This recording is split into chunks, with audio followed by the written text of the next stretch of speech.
Good morning all of student. चलिए S tutor academy के द्वारा एक बार फिर हम आप सबका स्वागत करते हैं। तो दोस्तों नेक्स्ट हमारा जो टॉपिक है वो होगा नया प्रतिरोध।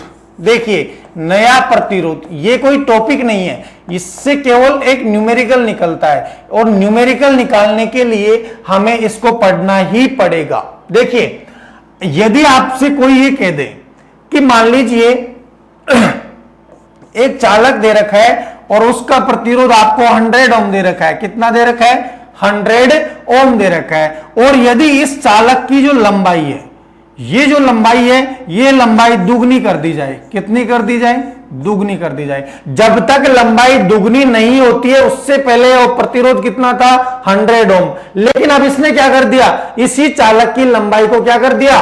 2 गुना कर दिया। और जब चालक की लंबाई 2 गुनी हो गई और इसके क्षेत्रफल को उसने कहा कि भाई ये आधा हो गया। कितना हो गया? 1/2 हो गया, आधा हो गया। तो नया प्रतिरोध क्या होगा या नए न्यू जो रेजिस्टेंस आपको प्राप्त होने वाला है वो क्या होगा? तो देखिए दोस्तों, यदि इस प्रकार से आपको कोई क्वेश्चन दिया गया है, प्रतिरोध का मान दे रखा है और लंबाई को बढ़ा दी या घटा दी या क्षेत्रफल को बढ़ाया घटाया जा रहा है, तो आपको क्या करना है? एक सिंपल सी परिभाषा में मैं आपको समझा देता हूं। इसको मैं मिटा देता हूं, बाद में अपन दोबारा से कर लेंगे। चलिए अब देखिए इसकी जो परिभाषा है वो मैं आपको एक बार बता देता हूं क्या है। देखिए नया प्रतिरोध ज्ञात करने के लिए हमेशा आप मात्र 2 चीजों को ध्यान में रखिए कि यदि आपको नया प्रतिरोध ज्ञात करना है तो पूर्व प्रतिरोध को जो पहले से दिया गया है, पूर्व प्रतिरोध को लंबाई से गुणा, अर्थात जो नई दी गई है पूर्व प्रतिरोध को किससे गुणा करना है? पूर्व प्रतिरोध को लंबाई से गुणा, पूर्व प्रतिरोध को लंबाई से गुणा करके प्राप्त मान में क्षेत्रफल का भाग देने पर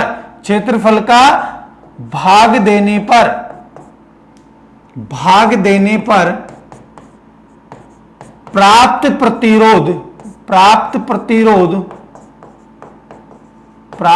प्रतिरोध नया प्रतिरोध कहलाता है। नया प्रतिरोध कहलाता है। देखिए ये आपके सामने एक सिंपल सी परिभाषा दी है और इसी परिभाषा में एक सिंपल सा शॉर्टकट मेथड भी दे दिया।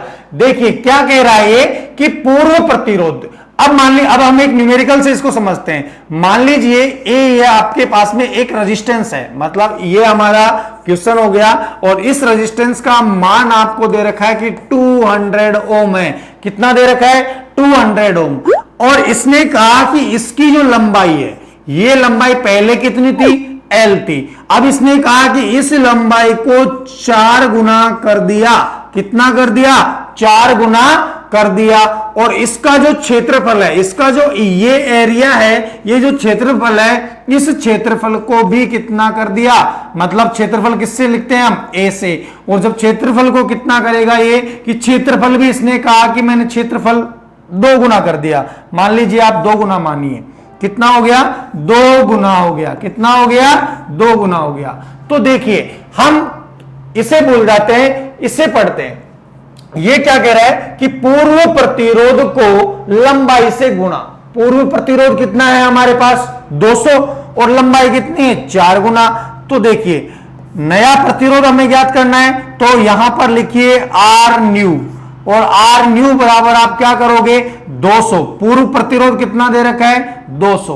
और लंबाई कितनी दे रखी है? 4। लंबाई कितनी दे रखी है? 4। तो प्रतिरोध कितना हो गया? 800। कितना हो गया? 800। जब प्रतिरोध आपको 800 मिल गया तो देखिए पूर्व प्रतिरोध को लंबाई से गुणा करके प्राप्त मान में, मान कितना प्राप्त हो गया आपको, 800 प्राप्त हुआ। और जब 800 प्राप्त हो गया तो फिर क्या दे रखा है कि प्राप्त मान में क्षेत्रफल का क्या लगा दीजिए, भाग लगा दीजिए। और क्षेत्रफल यहां पर क्या दे रखा है, 2 गुना, तो क्षेत्रफल का क्या कर दीजिए, भाग लगा दीजिए। और जब आप इसको क्षेत्रफल का भाग देंगे तो ये कितना हो जाएगा, 400 ओम। कितना आ जाएगा, 400 ओम होगा। कितना होगा, 400 ओम होगा। तो नया प्रतिरोध आपको क्या मिल जाएगा, 400 ओम मिल जाएगा। देखिए 200 ओम आपको पहले से दिया गया था, कितना दिया गया था, 200 ओम आपको पहले से दिया गया है। लंबाई को 4 गुना किए और क्षेत्रफल को 2 गुना किया है। लंबाई को 4 गुना करने पर तो पूर्व प्रतिरोध को लंबाई से गुणा कर दिया, 800 ओम मिल गया। फिर उसमें क्षेत्रफल का भाग लगा दिया तो कितना मिल गया, 400 ओम मिल गया। देखिए यहां पर 400 ओम मिला है लेकिन पूर्व प्रतिरोध कितना है, 200 ओम।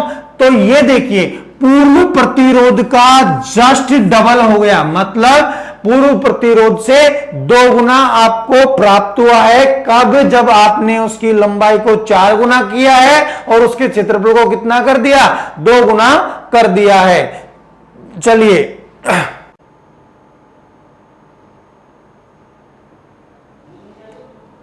तो चलिए हम बात कर रहे थे नए प्रतिरोध की, और नया प्रतिरोध ज्ञात करने का तरीका मैंने आपको बता दिया कि पूर्व प्रतिरोध को लंबाई से गुणा कर दीजिए और जो प्राप्त होता है उसमें क्षेत्रफल का भाग लगा दीजिए। उसके बाद मैंने आपको एक न्यूमेरिकल भी दे दिया। चलिए आगे और भी बहुत सारे न्यूमेरिकल्स हम लेते हैं और करते हैं। देखिए अगला क्वेश्चन हमारा है कि मान लीजिए आपको रेजिस्टेंस का मान दे रखा है R ओम। कितना दे रखा है, R ओम।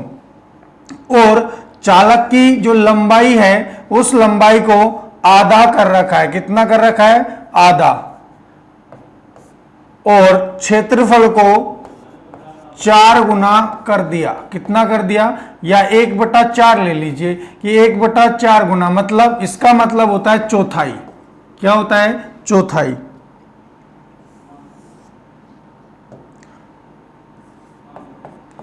तो देखिए और ये आधा हो गया।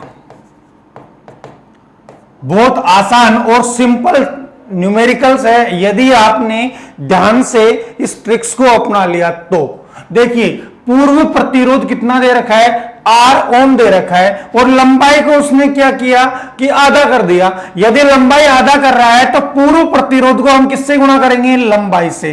तो पूर्व प्रतिरोध दे रखा है हमें, तो न्यू प्रतिरोध हमें ज्ञात करना है। और जब न्यू प्रतिरोध हम ज्ञात करेंगे तो पूर्व प्रतिरोध को गुणा करेंगे 1/2 से, क्योंकि लंबाई कितनी है, आधी है। और जब इसको इससे गुणा करते हैं तो ये क्या हो गया, R/2।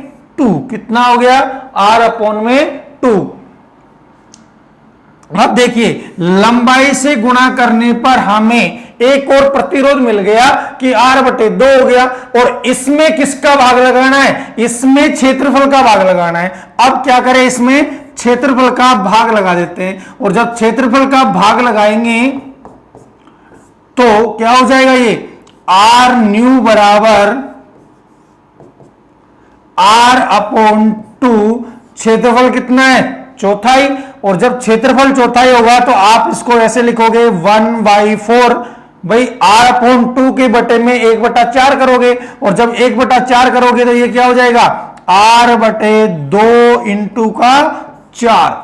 यही होगा, 2 दूनी का 4। और 2 से R को गुणा करोगे तो कितना हो गया, 2R। तो कितना हो गया, 2R ओम।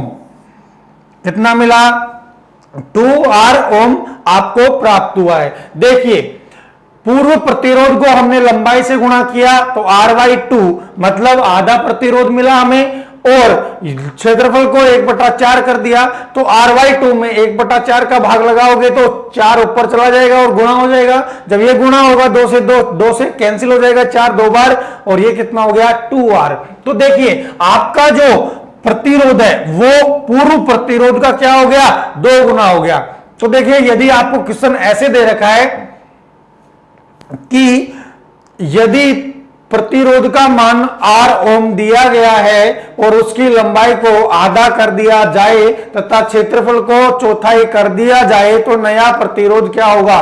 तो यह जरूरी नहीं है कि ऑप्शन में ऐसे ही दे रखा हो 1R, 3R, 2R या 4R, यह कोई जरूरी नहीं है। हो सकता है ऑप्शन में आपको क्या दे रखा है कि ऑप्शन में आपको दे रखा है कि चौथाई, ऑप्शन चौथाई, ये हो गया आपका ए, बी हो गया आपका दुगना और सी हो गया आपका आधा और डी हो गया आपका नन, इनमें से कोई नहीं। देखिए यदि आपको इस प्रकार से ऑप्शन दे रखे हैं तो आपको केवल क्या करना है, यहां पर देखना है, इसको और इसको देखना है। यहां देखिए केवल आर है और यहां पर क्या है 2R है, मतलब इसका जस्ट डबल है, मतलब कितना हो गया, दुगना हो गया। तो ये आंसर आपका दुगना होगा। क्लियर है, आप सबको यहां तक समझ में आ गया। तो नेक्स्ट हम अगला न्यूमेरिकल लेते हैं। अगला हमारा न्यूमेरिकल है कि मान लीजिए अब आपको R बराबर 400 ओम दिया गया है। क्या दिया गया है, 400 ओम दिया गया है और इसकी जो लंबाई है वो 4 गुना कर दी इसने। कितनी कर दी, 4 गुना। 4 गुना का मतलब आप समझ गए होंगे कि चौथाई हो गया। क्या हो गया, चौथाई, मतलब चौथा हिस्सा हो गया इसका। जब इसका चौथा हिस्सा हो गया 4 गुना, एक काम करिए आप इसको 4 गुना रहने दीजिए अभी, और इसका जो क्षेत्रफल है वो कितना दे रखा है, क्षेत्रफल इसका दे रखा है, मान लीजिए कि क्षेत्रफल आपको दे दिया उसने कि आधा है। कितना है, आधा। कितना है, आधा। तो नया प्रतिरोध ज्ञात कीजिए। अब आपको ज्ञात करना है न्यू प्रतिरोध, और जब आप न्यू प्रतिरोध ज्ञात करोगे तो ट्रिक क्या है आपकी कि पूर्व प्रतिरोध को लंबाई से गुणा कीजिए और जो प्राप्त होता है उसमें किसका भाग लगा दीजिए, क्षेत्रफल का भाग लगा दीजिए। तो देखिए आर न्यू बराबर पूर्व प्रतिरोध कितना है 400, लंबाई कितनी है 4, और जब लंबाई से इसको गुणा करोगे तो कितना हो गया 1600 ओम। कितना आएगा 1600 ओम। लंबाई को पूर्व प्रतिरोध से गुणा करने पर आपको मिला 1600 ओम। तो अब क्या करोगे, इसमें क्षेत्रफल का भाग लगाओगे। किसका भाग लगाओगे, क्षेत्रफल का भाग लगाओगे। जब आप इसमें क्षेत्रफल का भाग लगाओगे तो क्षेत्रफल क्या है आपका 1/2, और ये 2 क्या हो जाएगा, ऊपर चला जाएगा तो 1600 इंटू 2, और कितना हो गया 3200 ओम। कितना आ गया 3200 ओम। तो नया प्रतिरोध क्या मिला आपको 3200 ओम। देखिए पूर्व प्रतिरोध कितना है 400 ओम और नया प्रतिरोध कितना है 3200 ओम। तो इन दोनों का डिफरेंस कितना हो गया, 8वां हिस्सा हो गया, मतलब 8 गुना ज्यादा हो गया है इससे। भाई 400 में 8 से गुणा करो वही आता है 3200 होगा, 800 को 32, तो ये मतलब 8 गुना, इसका 8 गुना हो गया। तो ये जरूरी नहीं है कि ऑप्शन में 3200 ही मिले आपको, ये भी मिल सकता है 4 गुना, 8 गुना, 10 गुना या फिर 12 गुना। देखिए ऑप्शन नंबर ए, बी और सी और डी, आपके आंसर क्या होगा 8 गुना, क्योंकि 400 का 8 गुना है। देखिए चलिए नेक्स्ट हम अगला टॉपिक, अगला क्वेश्चन लेते हैं। अगला क्वेश्चन है R बराबर 400 ओम ले लेते हैं फिर से एक बार, और इसकी अब लंबाई हम कर रहे हैं कितनी, चौथाई। कितनी कर रहे हैं, चौथाई। जब लंबाई आप चौथाई कर रहे हो और इसका क्षेत्रफल आप बता रहे हो कि इसका क्षेत्रफल है 2 गुना, कितना है 2 गुना, कितना है 2 गुना। जब इसका क्षेत्रफल दुगुना दे रखा है तो न्यू प्रतिरोध ज्ञात कीजिए। देखिए न्यू प्रतिरोध ज्ञात करने के लिए आप लंबाई को गुणा करोगे पूर्व प्रतिरोध से, तो 400 इंटू 1/4, ये कितना हो गया 100 ओम। कितना आया 100 ओम। लंबाई से गुणा कर दिया, अब आपको क्या प्राप्त हुआ 100 ओम प्राप्त हुआ। जब आपको 100 ओम प्राप्त हुआ है तो इसको, इसमें आप क्या करोगे, क्षेत्रफल का भाग लगा दो। क्षेत्रफल कितना है 2 गुना है, तो आर न्यू बराबर 100/2, तो कितना हो गया 50 ओम। अब देखिए यहां पर और यहां पर डिफरेंस आ गया है, आया या नहीं आया? तो सेम प्रत्येक क्वेश्चन में अब वो चाहे लंबाई को चौथाई करे या लंबाई को 2 गुना करे या लंबाई को 3 गुना करे या लंबाई को 5 गुना करे या 10 गुना करे, कितना भी कर सकता है, क्षेत्रफल को कितना भी कर सकता है। आपको मात्र इतना याद रखना है कि पूर्व प्रतिरोध को लंबाई से गुणा कीजिए। किससे? लंबाई से गुणा करना है और इससे जो प्राप्त होगा उसमें क्षेत्रफल का भाग लगाना है। किसका भाग लगाना है? क्षेत्रफल का भाग लगाना है। और जब आप इसमें क्षेत्रफल का भाग लगा दोगे तो क्या प्राप्त हो जाएगा? आपको नया प्रतिरोध प्राप्त हो जाएगा और आपको नया प्रतिरोध प्राप्त हो जाएगा। इस प्रकार से आप सारे क्वेश्चनों को आसानी से हल कर सकते हो। चलिए हम आगे चलते हैं। अब हमारा नया टॉपिक लेते हैं और हमारा नया टॉपिक है प्रतिरोधों का संयोजन। प्रतिरोधों का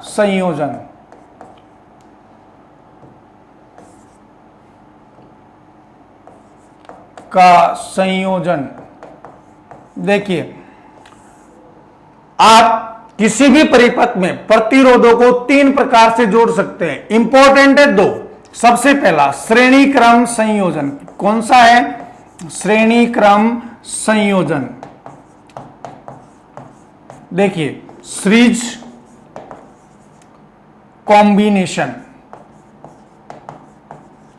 कॉम्बिनेशन।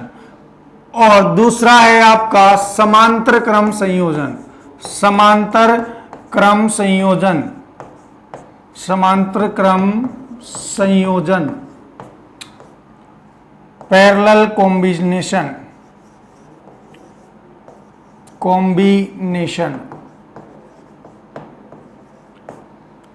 देखिए यदि हम श्रेणी और समांतर को मिलाते हैं तो क्या बन जाता है? मिश्रित संयोजन। क्या बन जाता है? मिश्रित संयोजन। तो प्रतिरोधों का संयोजन कितने प्रकार से कर सकते हैं हम? 3 प्रकार से। श्रेणी क्रम संयोजन, समांतर क्रम संयोजन और मिश्रित संयोजन। अब हम एक एक करके इन तीनों के बारे में पढ़ेंगे। सबसे पहले हम बात करेंगे किसकी? श्रेणी क्रम संयोजन की। किसकी बात करेंगे? श्रेणी क्रम संयोजन की। तो चलिए श्रेणी क्रम संयोजन की यदि हम बात करते हैं कि श्रेणी क्रम संयोजन क्या होता है, तो देखिए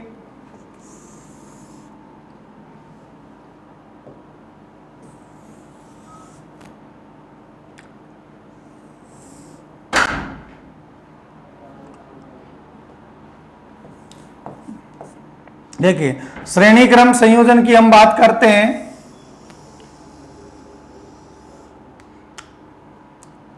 श्रेणी क्रम संयोजन किस प्रकार से होगा और कैसे हम करेंगे? मान लीजिए आपको 3 प्रतिरोध दे रखे हैं या 3 चालक दे रखे हैं, 1, 2 और 3। ये 3 चालक आपको दिए गए हैं और इन 3 चालकों में ये इसका धन सिरा है, ये इसका ऋण है, ये इसका धन है, ये इसका ऋण सिरा है, ये इसका धन सिरा है और ये इसका ऋण सिरा दिया गया है। तो जो श्रेणी क्रम संयोजन होता है उस संयोजन के अंदर जो पहले प्रतिरोध का ऋण सिरा होता है दूसरे प्रतिरोध के कौन से सिरे से जोड़ते हैं? धन सिरे से जोड़ते हैं। ये हमने जोड़ दिया। अब देखिए दूसरे प्रतिरोध का ऋण सिरा तीसरे प्रतिरोध के धन सिरे से जोड़ा जाता है, तो ये क्या हो गया? श्रेणी क्रम संयोजन हो गया। अब इसको हम एक सप्लाई स्रोत से जोड़ देते हैं। ये लीजिए प्लस माइनस V वोल्ट। यहां पर देखिए प्लस बैटरी के प्लस से जुड़ेगा, माइनस बैटरी के माइनस से जुड़ेगा। इस सप्लाई की वजह से इसमें धारा प्रवाहित होगी I। यहां पर इसको नाम दिया R1, इसको नाम दिया R2 और इसको नाम दे दिया R3। तो देखिए इस परिपथ के अंदर धारा प्रवाहित होने के लिए केवल एक ही मार्ग होता है। केवल क्या होता है? एक ही मार्ग होता है। इसलिए श्रेणी क्रम संयोजन में धारा का मान क्या होता है? समान होता है। क्या होता है? समान होता है। लेकिन यहां पर ध्यान से देखिए कि जब ये धारा इस R1 में प्रवाहित होगी, किसमें प्रवाहित होगी?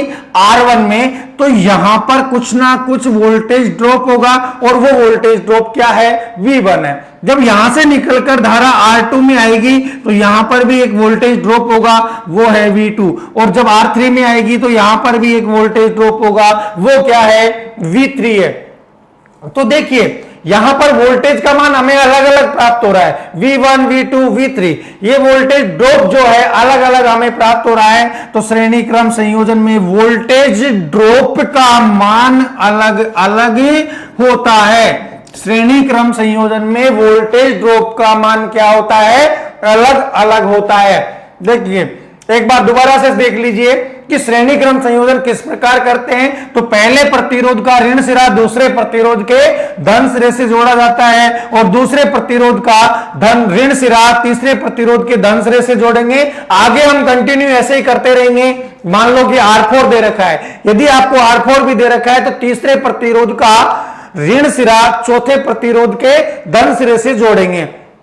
इस तरह हम n तक इनको जोड़ सकते हैं, अनंत तक इनको हम जोड़ सकते हैं। आपको केवल क्या याद रखना है कि श्रेणी क्रम संयोजन में धारा का मान प्रत्येक एलिमेंट के अंदर या प्रत्येक प्रतिरोध के अंतर क्या होता है? समान होता है, और वोल्टेज ड्रॉप का मान प्रत्येक एलिमेंट में अलग अलग होता है। वोल्टेज ड्रॉप क्या होगा?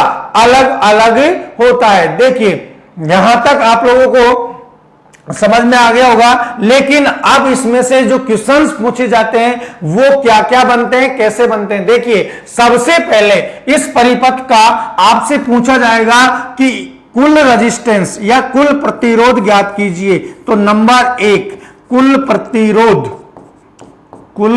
प्रतिरोध नंबर 1 क्या है क्वेश्चन आपका कि कुल प्रतिरोध कितना होगा? मतलब कुल प्रतिरोध श्रेणी क्रम संयोजन में यदि धारा का मान समान होता है तो उसका R इक्विवेलेंट क्या निकल जाएगा कि R1 plus R2 plus R3, ये हो गया।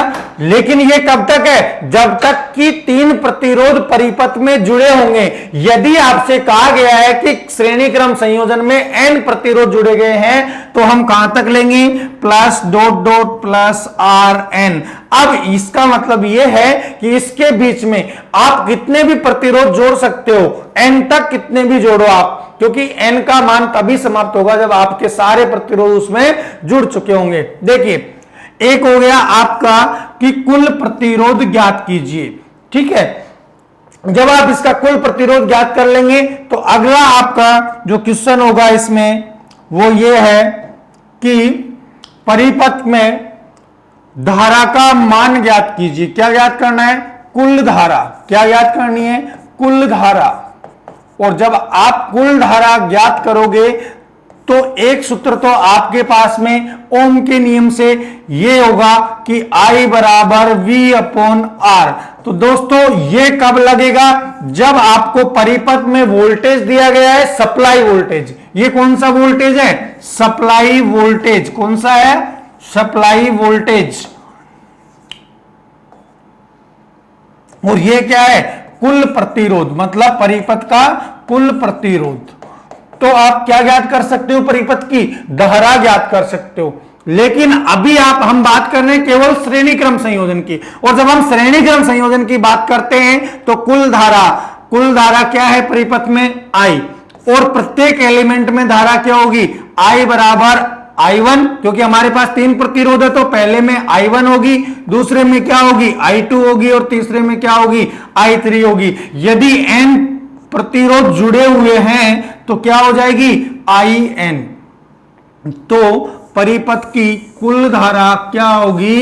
I बराबर I1 बराबर I2 बराबर I3 बराबर डॉट डॉट डॉट बराबर IN।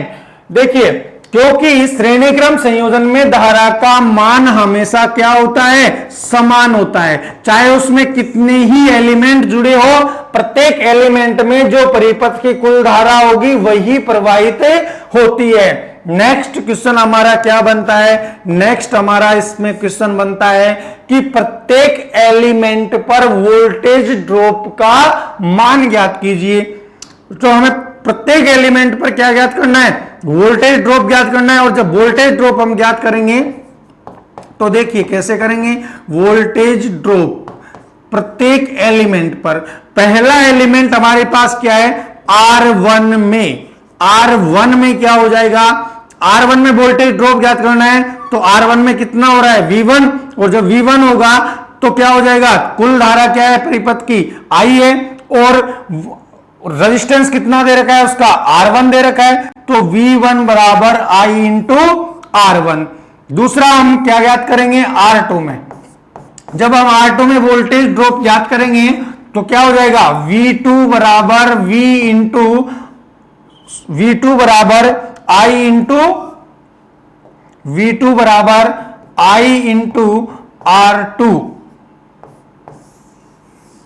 और R3 में ज्ञात करेंगे तो क्या हो जाएगा, R3 में ज्ञात करने पर क्या मिल जाएगा, V3 बराबर I इंटू R3, V3 बराबर I इंटू R3, ये आपको वोल्टेज ड्रॉप प्राप्त हो जाएगा। देखिए हमारे पास परिपथ में केवल 3 प्रतिरोध जुड़े थे, तो हमने निकाल लिया वोल्टेज ड्रॉप, R1 में निकाला V1 बराबर I इंटू R1, R2 में निकाला V2 बराबर I इंटू R2, और R3 में निकाला V3 बराबर I इंटू R3।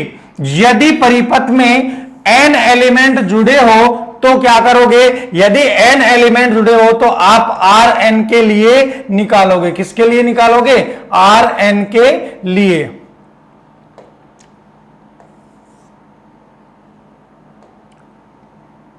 देखिए Rn में जब आप Rn में निकालोगे तो क्या हो जाएगा, वोल्टेज ड्रॉप Rn में Vn होगा, और जब यहां पर Vn होगा तो धारा क्या होगी, आई रहेगी, क्योंकि धारा का मान तो सभी में समान होता है, और जब धारा आई रहेगी तो ये क्या हो जाएगा, Rn, Vn बराबर I इंटू Rn।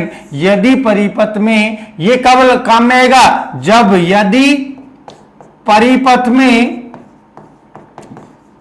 में n प्रतिरोध हो, कितने प्रतिरोध हो, n प्रतिरोध हो, तो सूत्र लगाएंगे हम क्या, Vn बराबर I इंटू Rn।